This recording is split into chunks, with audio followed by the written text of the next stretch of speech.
Bruce Willis, a name that explodes like thunder across action cinema's landscape. The man who didn't just act in films, but carved himself into the very definition of the American hero, with a smirk that could disarm bombs and a voice that turned wisecracks into weapons. With his everyman toughness and the ability to bleed believably while delivering one-liners, he became more than an action star. He became the blueprint for vulnerable masculinity. The guy who could save the world in a dirty undershirt and make us believe every punch he threw. From the moment he redefined action heroes as John McClane in Die Hard, barefoot and bloodied in Nakatomi Plaza, to when he showed us that heroes could be broken and still unbreakable in The Sixth Sense. Bruce Willis didn't just play characters. He seared them into our collective DNA with such raw authenticity that we forgot action stars were supposed to be invincible.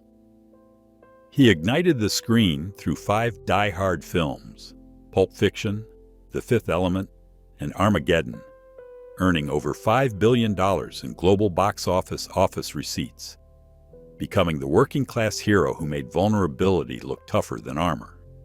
Over 100 films, a recording career, a chain of restaurants, 3 daughters who inherited his fierce spirit. The numbers only hint at a legacy built on making us believe that ordinary guys could do extraordinary things. But behind the cocky grin that launched 1,000 catchphrases, behind the blue-collar charm that made him Hollywood's most relatable superhero, lived a man slowly losing the very thing that defined him: his ability to communicate, to remember, to be Bruce Willis at all. Few ever saw the boy who developed a stutter so severe he couldn't speak until he was 8.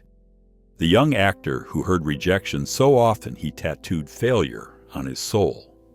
The father watching his mind fragment while his family watched helplessly. The husband whose diagnosis of aphasia and frontotemporal dementia became a public death sentence played out in real time.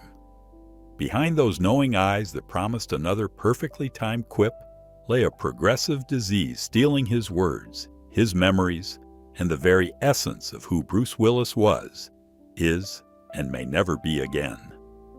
What transformed Hollywood's most indestructible hero into a man who can no longer remember his own films?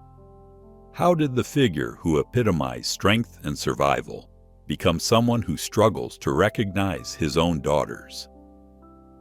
What you're about to witness is not a tale of Hollywood glory. It's a raw, haunting journey through cognitive decline, family devotion, and the price of watching someone disappear while they're still standing right in front of you. This is the story of how Bruce Willis transformed stuttering into stardom, rejection into resilience, and how he's now facing an enemy that no amount of courage can defeat. If Bruce Willis ever made you believe in heroes, if his films ever made you feel invincible for 2 hours, leave a like below. Your small gesture is a tribute to the man who taught us that sometimes the bravest thing you can do is keep fighting even when you know you can't win. There's a silence in Bruce Willis's childhood that shaped everything, the crushing stutter that locked him in wordless isolation until he was 8 years old, unable to tell his parents he loved them or ask for help when he was scared. Long before the world would know him as Hollywood's ultimate wisecracking hero, he was Walter Bruce Willis in Idar Oberstein, West Germany, learning that words could be prison bars.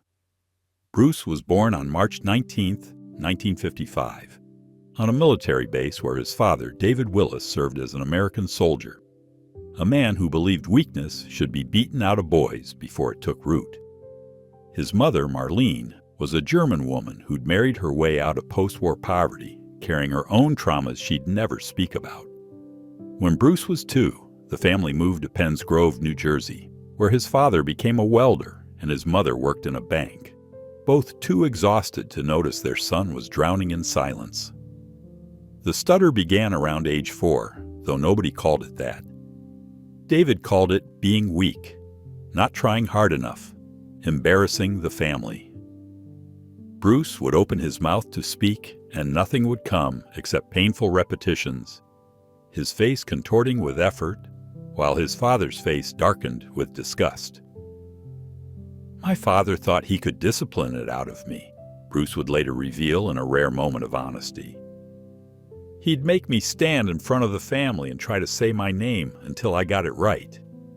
Sometimes it took an hour. Sometimes I never got it right. School was torture. Children mimicking his stutter, teachers growing impatient, Bruce retreating further into silence rather than risk the humiliation of trying to speak. The breakthrough came accidentally in 8th grade during a school play. Bruce had been cast as a narrator, the drama teacher not knowing about his stutter because Bruce never spoke in class. Standing on stage, something miraculous happened. When he spoke as someone else, the stutter vanished. The words flowed perfectly as long as they weren't his own.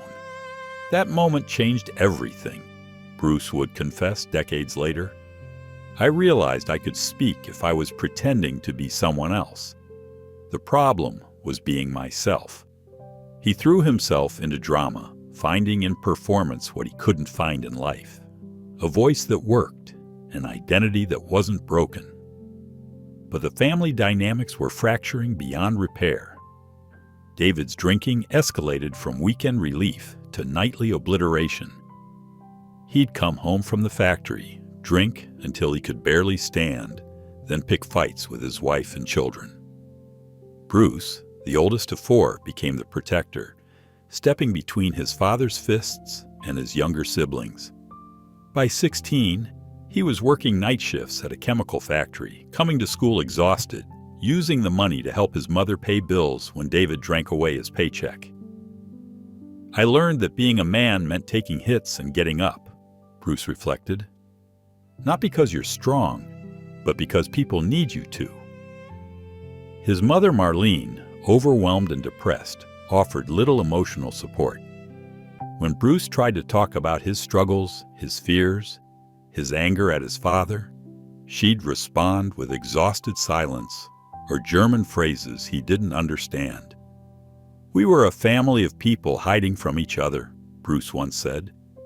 Everyone had secrets, everyone had pain, nobody had words for any of it. That childhood silence never truly disappeared. It only learned to hide beneath wisecracks, beneath action sequences, beneath characters who always knew exactly what to say. The boy who couldn't speak would become the man whose voice defined cool. But first, he had to escape New Jersey. At 22, Bruce Willis stood behind a bar in New York City, serving drinks to aspiring actors who were actually getting auditions while he collected their tips and swallowed their bragging. The year was 1977, and Bruce had dropped out of Montclair State University with 1 semester left, choosing possible starvation over certain mediocrity. He'd told his parents he was taking a break, but the truth was simpler. He couldn't spend another day studying drama theory when he needed to become someone, anyone, other than Walter Bruce Willis from Penn's Grove. There was no plan B, he would later admit with characteristic bluntness. Either I made it as an actor, or I'd be tending bar until my hands shook too much to pour. Those first years in Manhattan were exercises in humiliation that would have broken someone without Bruce's peculiar armor of stubborn defiance. He lived in a Hell's Kitchen apartment with 5 other struggling actors, sleeping on a mattress he'd found on the street, infested with bed bugs that left him covered in welts he'd hide under long sleeves at auditions. His diet consisted of bar peanuts, leftover food from restaurant shifts, and 1 meal a day at the diner that gave free refills on coffee if you nursed a single order of toast for 3 hours. I was invisible, he recalled years later. Not just unknown, invisible. Like I was haunting New York instead of living in it. The rejection was constant and specific. Casting directors told him he was too Jersey, not leading man material, better suited for factory work than film work. The stutter that had defined his childhood returned with vengeance under stress. During auditions, he'd freeze mid-sentence, his mouth working soundlessly, while casting directors checked their watches. One particularly brutal audition for a soap opera ended with the director saying, "Maybe try mining, less talking." Bruce kept a notebook of every rejection, every cruel comment, using them as fuel for the anger that kept him moving. By 1979, he'd auditioned for over 200 roles, landing exactly 3, all non-speaking parts as thugs who died in the first act. His breakthrough from invisibility came through sheer proximity to talent. While bartending at Cafe Central, Bruce served drinks to casting directors, producers, and actors, studying their conversations, learning the industry's secret language. He'd perform impromptu monologues for tips, turning the bar into his stage. One night, a casting director for an off-Broadway play saw him deflect a drunk customer with such natural charisma that she offered him an audition. The play, Heaven and Earth, paid $150 a week, less than bartending, but it was legitimate theater. But fate's real gift came in 1984, when Bruce auditioned for a television show called Moonlighting. The role of David Addison required someone who could deliver rapid-fire dialogue with sexual tension and comedic timing. Bruce was competing against 3,000 other actors, including future stars who already had credits. He prepared by staying awake for 48 hours straight, arriving at the audition exhausted enough that his natural defenses dropped. When he read with Sybil Shepherd, something clicked. Not romantic chemistry, but combative energy that crackled. Producer Glenn Gordon Caron later said, "Bruce didn't audition. He just showed up as David Addison, like he'd been waiting his whole life to be that character." Then came the call that changed everything. He'd won the role, $50,000 per episode, more money than his father had made in 5 years. Bruce celebrated by buying a bottle of champagne he couldn't afford and drinking it alone on his fire escape, finally allowing himself to believe that Walter Bruce Willis from New Jersey might actually become somebody. The resurrection from invisibility had finally begun. The role of David Addison in Moonlighting wasn't supposed to resurrect Bruce Willis's career. He was the last-minute replacement after the network's first choice failed chemistry tests with Sybil Shepherd, and executives considered him too smug for romantic comedy. The ABC executives had wanted a traditional leading man, someone softer, less confrontational. Bruce was their 20th choice, only getting the audition because the casting director was desperate after 3 months of searching. He had exactly 1 week to prove he could handle 40 pages of dialogue per episode, rapid-fire banter that would have challenged actors without his history of stuttering. The pressure was crushing.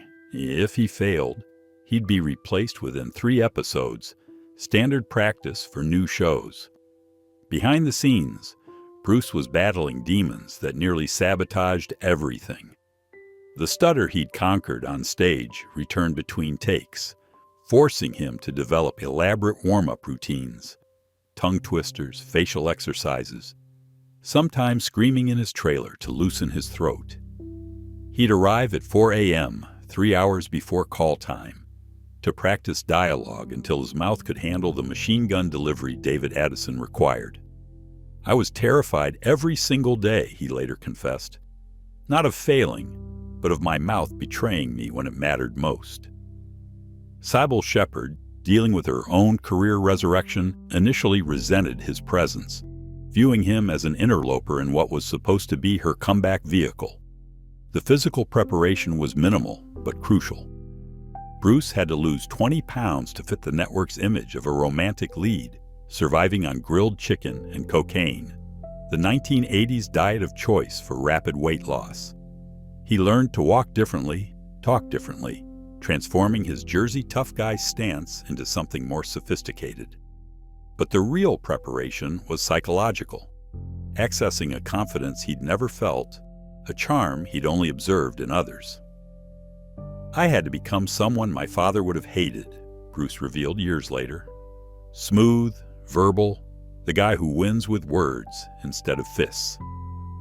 When Moonlighting premiered in March 1985, even Bruce's most optimistic prayers couldn't have predicted the explosion. The show became an instant phenomenon, drawing 20 million viewers weekly.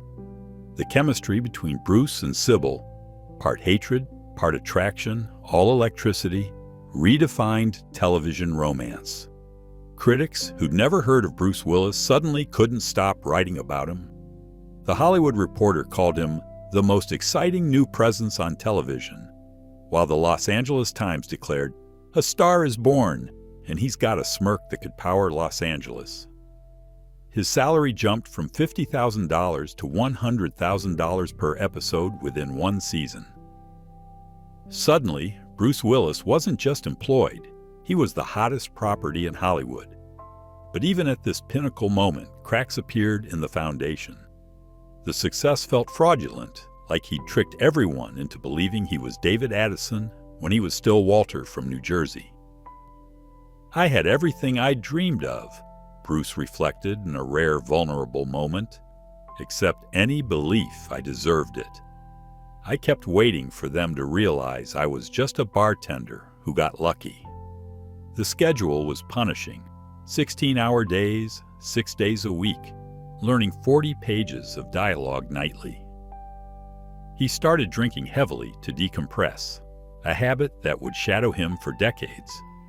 The network's demand for his constant availability meant no films during hiatus, no other projects, just moonlighting until it consumed him.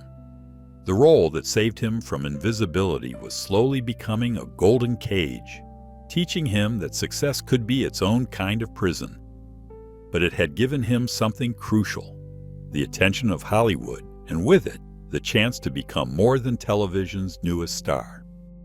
By 1988, Bruce Willis wasn't just a television star.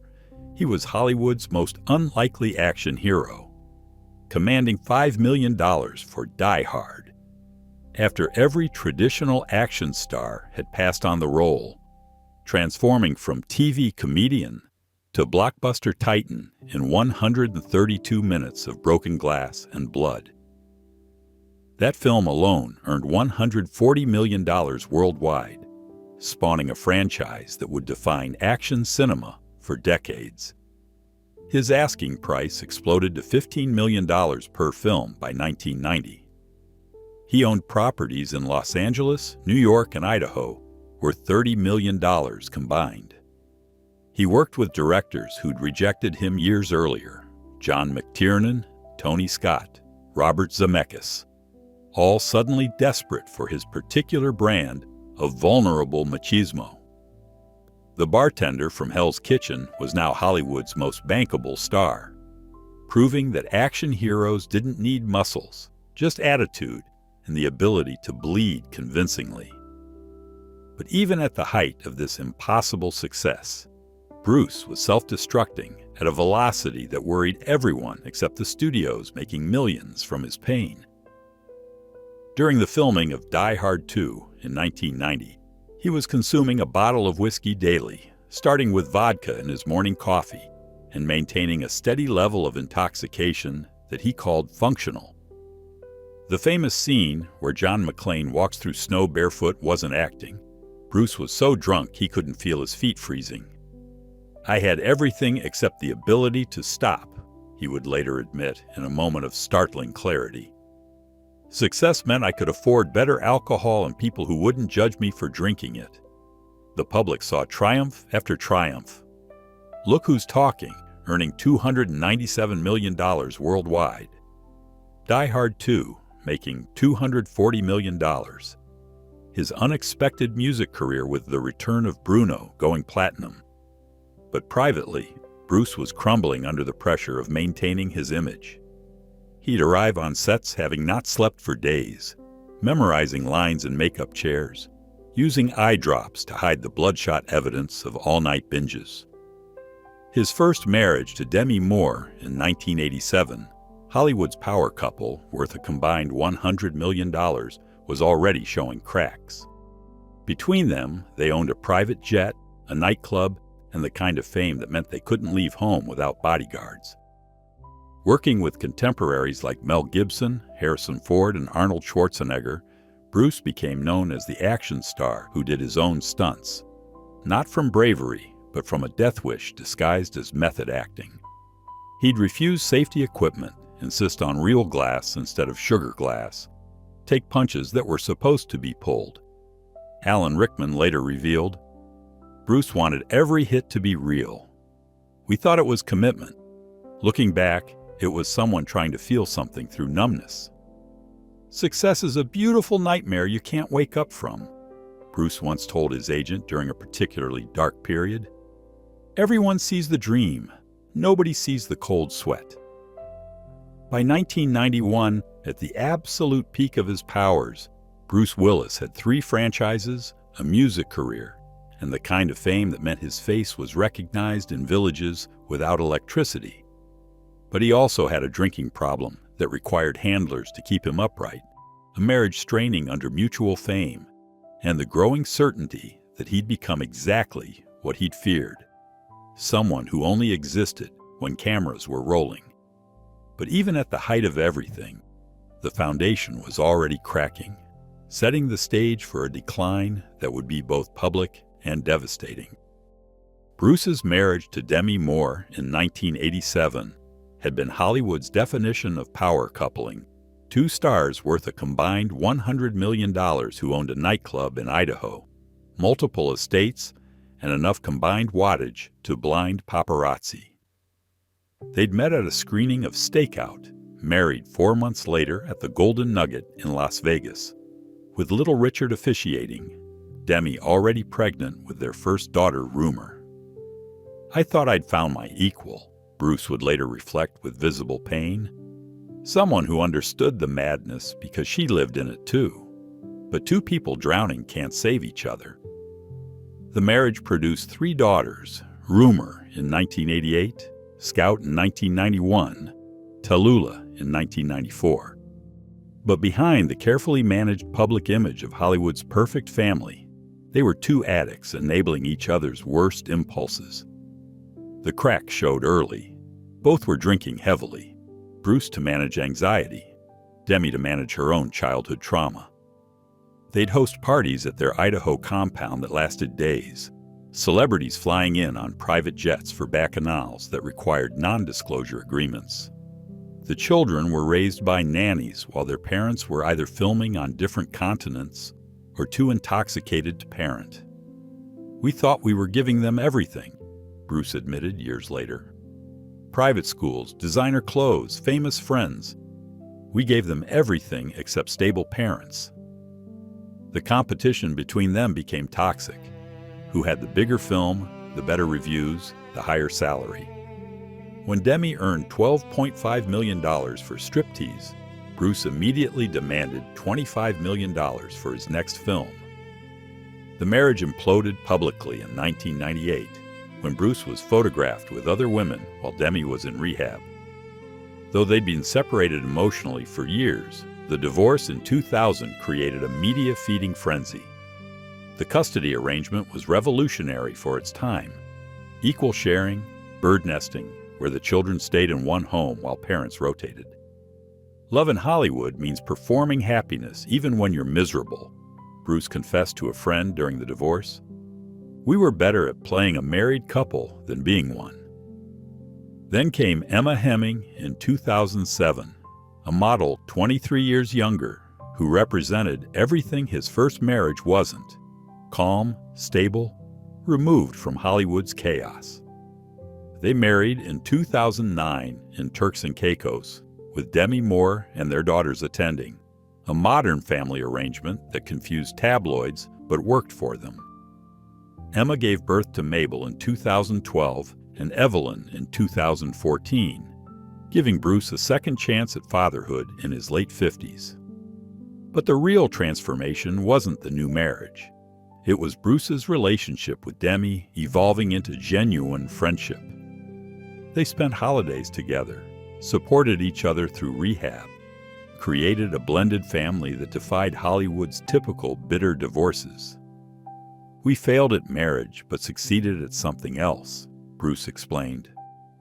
"We became the family we couldn't be when we were trying to be in love. Emma, secure in her role, embraced the unconventional arrangement, understanding that Bruce's history with Demi was part of who he was. The pattern Bruce's relationships revealed was sobering. He could only function in extremes. Either chaos with Demi or stability with Emma, never finding balance within himself. "I needed women to be what I couldn't be," Bruce admitted in a rare moment of self-awareness. "Demi was my chaos twin, Emma was my peace, but I never learned to be either on my own." Each relationship taught him that chemistry wasn't connection, that children couldn't fix broken marriages, and that sometimes the best love story is learning to be friends with someone you failed to love properly. The man who played heroes who always got the girl couldn't keep one in real life until he stopped trying to be John McClane and started being Walter Bruce Willis. In March 2022, Bruce Willis's family made an announcement that shattered millions of hearts worldwide. The man who defined indestructible was being destroyed from within by aphasia, a condition stealing his ability to speak, understand, and be Bruce Willis at all. But what the public didn't know was that symptoms had been appearing for years, hidden behind teleprompters, shortened dialogue, and body doubles who did the talking scenes. The diagnosis came after Bruce forgot his own name during a medical examination, staring at the doctor with confusion when asked to identify himself. Brain scans revealed devastating truth: frontotemporal degeneration, progressive and irreversible, eating away at the language centers of his brain like acid on photograph. The exact moment of realization had come on the set of Midnight in the Switchgrass in 2021, when Bruce couldn't remember a single line, not even with cue cards. He'd stand in position, know he was supposed to speak, but the words existed in a place his brain could no longer access.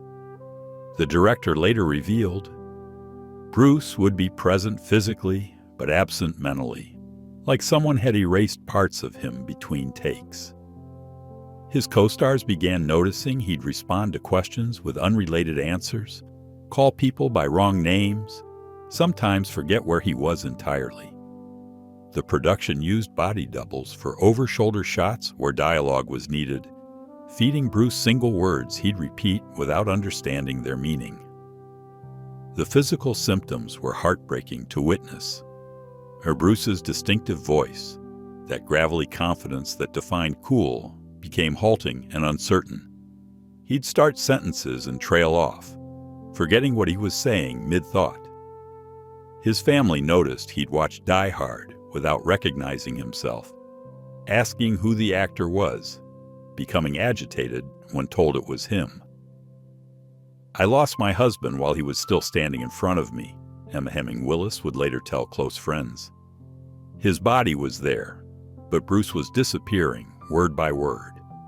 The man who delivered some of cinema's greatest one-liners could no longer order coffee without assistance. The official diagnosis, evolution to frontotemporal dementia in 2023, was a death sentence in slow motion. Unlike Alzheimer's, FTD attacks personality and language first, memory later. Bruce began exhibiting behavioral changes, inappropriate responses, loss of empathy, compulsive behaviors like buying dozens of identical shirts. He'd become frustrated trying to communicate, sometimes throwing objects when words wouldn't come. His daughters took turns staying with him, learning to interpret his needs through gestures, expressions, fragments of words that might mean something entirely different from what they sounded like. Recovery isn't possible. Management is about dignity and decline. Bruce's daily routine became structured around familiar patterns, watching the same movies, though not understanding them, listening to music from his youth, sitting in his art studio making abstract paintings that required no words. Medications managed agitation, but couldn't restore function.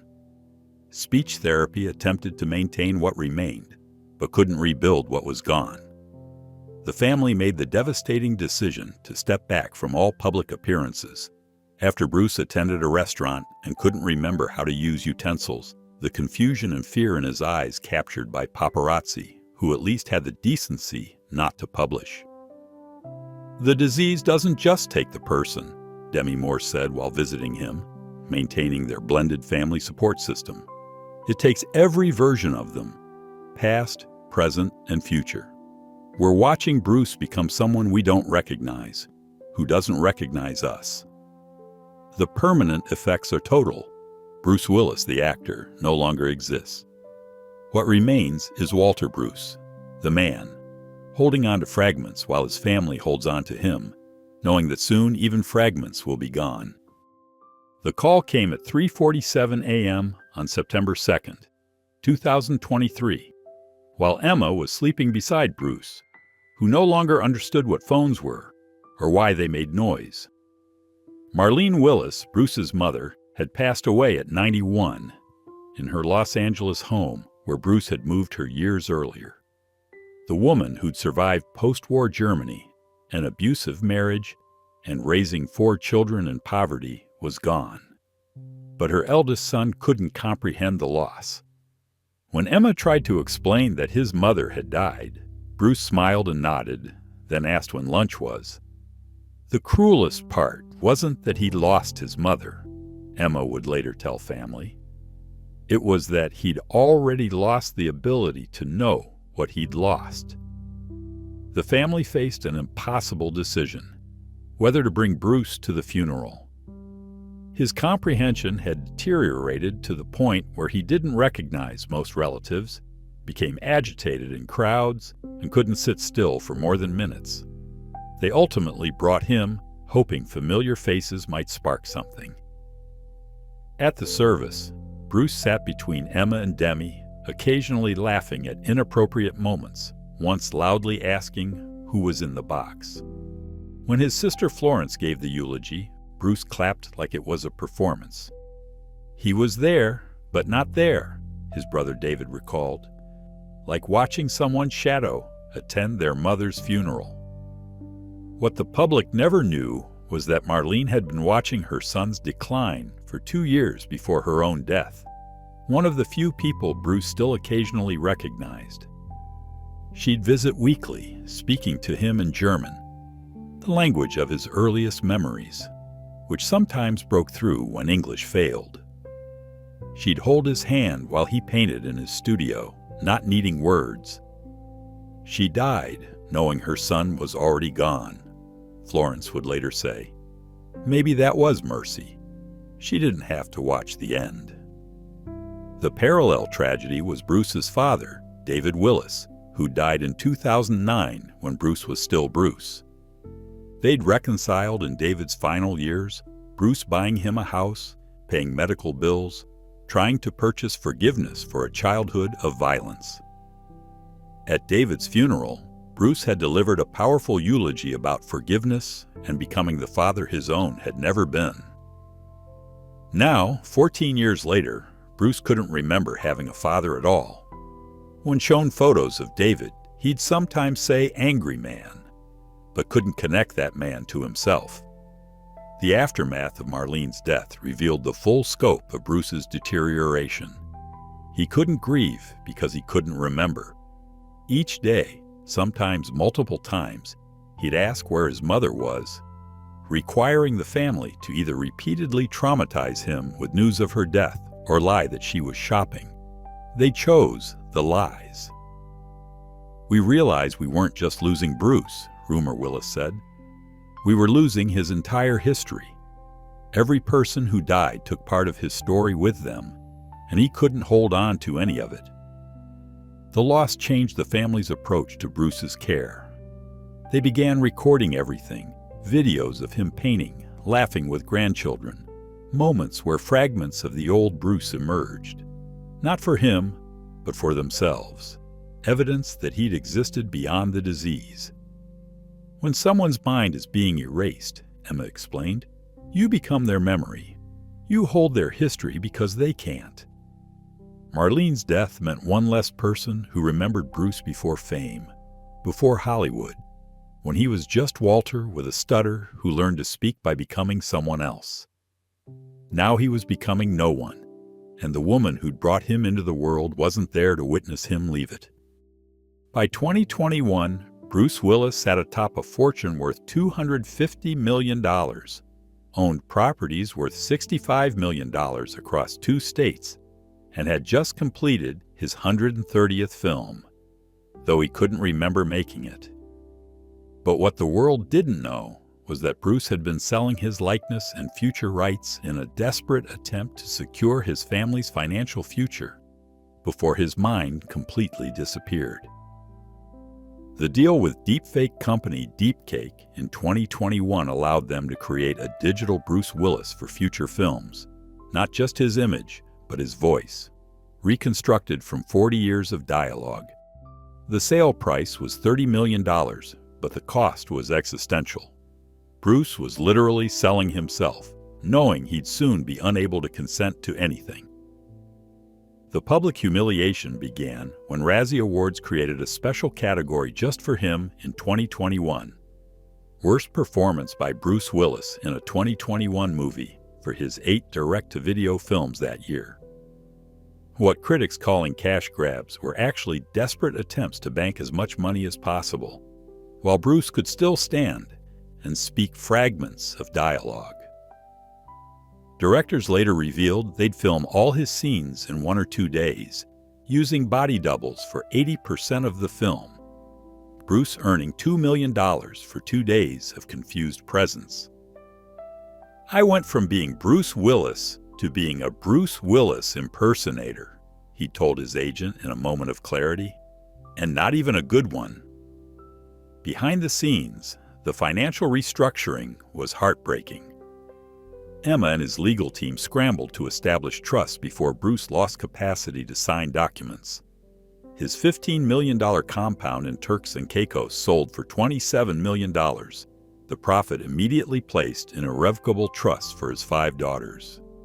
The Idaho ski resort property, once his sanctuary, sold for $5 million below market value because they needed quick liquidity. His art collection, including works by Basquiat and Hockney worth $20 million, went to private buyers who knew the family's desperation. "We were selling Bruce's life piece by piece," Emma confided to lawyers. "Every sale felt like accepting he was already gone." The survival tactics were devastating for a man who defined action cinema. Bruce's image appeared in video games through AI reconstruction. His voice promoted products he'd never heard of through audio synthesis. Films used footage from his earlier movies, digitally inserting him into new scenes. The production company behind his final films had him sign releases for any and all future use of likeness in perpetuity. Documents Bruce signed without comprehension, trusting Emma's guidance. Studios marketed these as Bruce Willis films, knowing he'd had perhaps 10 minutes of actual screen time, the rest filled by doubles and digital manipulation. The slow financial wind-down required accepting Bruce Willis as a brand rather than a person. His estate earned more from licensing his image than from his actual performances. Die-hard catchphrases were licensed for commercials Bruce would never see. His autobiography, ghost-written from interviews when he could still speak, was published, though Bruce couldn't read it. The man who'd fought to make $50,000 per moonlighting episode was now worth more as the intellectual property than as a human being. "Rock bottom isn't losing money," Emma observed with brutal honesty. "It's selling your husband's ghost while he's still breathing. It's accepting that the world wants Bruce Willis the memory, not Bruce Willis the man who can't remember being Bruce Willis." The financial empire built on wisecracks and smirks now functioned entirely without its creator's participation or awareness. By 2024, Bruce Willis's public appearances ceased entirely after a devastating incident at a Los Angeles restaurant where he didn't recognize Emma, became frightened of his own security team, and had to be gently guided to the car while paparazzi captured every confused moment. What the public didn't know was that Bruce had entered the final stages of frontotemporal dementia, where even basic functions like swallowing and walking required assistance. His world had shrunk to a single room in their Los Angeles home, specially modified with photos from his films he no longer recognized, awards that meant nothing to him, and constant care from nurses who called him Mr. Bruce, though he didn't know that was his name. The cognitive decline had accelerated beyond what doctors predicted. Bruce would stare at his own hands, fascinated, but puzzled by their movement. He'd lost the ability to recognize faces entirely. Emma was nice lady, Demi was friend, his daughters were girls who cry. During Mabel's birthday party, he sat in the corner humming fragments of songs from the 1960s, the only memories that somehow survived, while everything else dissolved. The family tried music therapy, playing his albums, but Bruce would become agitated, not understanding why his voice was coming from speakers. He exists in a constant present with no past or future, his neurologist explained. Every moment is both the first and last time he's experiencing it. Public speculation about his condition became cruel entertainment. Social media exploded with before and after videos, armchair diagnoses, and debates about whether the family should show current photos. Comment sections filled with jokes about Die Hard 7, Bruce versus his brain, and memes comparing him to other celebrities with dementia. The man who defined tough guy cool was reduced to inspiration porn and cautionary tales about aging. When a video leaked of Bruce being fed by a nurse, unable to manage utensils, it went viral with 50 million views and comments so vicious Emma had to release a statement begging for compassion. The isolation wasn't just Bruce's, it consumed the entire family. His daughters took turns staying with him, but visits became increasingly difficult as he grew more agitated with strangers, which they'd become. Scout Willis posted about the grief of being forgotten by your father while he's still alive. Tallulah entered therapy specifically for anticipatory grief. Rumor stopped performing, unable to sing, knowing her father would never hear her again. We're mourning someone who's still here, she explained. Every day we lose a little more of him, but we can't properly grieve because his body keeps showing up. Recent developments only deepened the tragedy. Bruce began experiencing sundowning, extreme confusion and agitation in the evening, requiring sedation. He'd try to leave the house, convinced he was late for filming, becoming violent when stopped. The family installed locks he couldn't operate, essentially imprisoning him in his own home for safety. He lost the ability to read emotions, laughing at people crying, becoming angry at laughter. The man who'd made millions feel something through screens couldn't feel anything himself. We've become caretakers of his body while his soul has already left, Emma confessed during a support group for dementia families. Sometimes I watch old movies just to remember who we're keeping alive. The Bruce Willis who saved Nakatomi Plaza, who made wisecracks while bleeding, who defined an entire genre of cinema, now needed help remembering to swallow. The action hero who never needed saving couldn't be saved from his own brain's betrayal. Today, at 70, Bruce Willis lives not as the indestructible hero who saved the world countless times on screen, but as a man whose world has shrunk to moments he cannot hold, faces he cannot name, and a history that exists only in the memories of those who love him. From the stuttering boy in New Jersey who found his voice by becoming someone else, to the icon who taught us that heroes could be vulnerable and still victorious, his journey reminds us that our strongest warriors often fight the quietest battles, that those who seem invincible are simply better at hiding their wounds, and that sometimes the cruelest ending is not death, but the slow erasure of everything that made you who you were.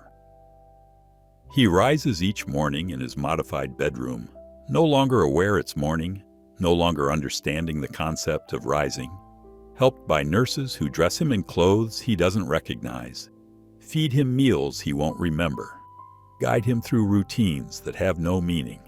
His daily existence is managed with precision, medications for agitation, exercises to maintain mobility, music from his youth that sometimes makes him smile, though he doesn't know why.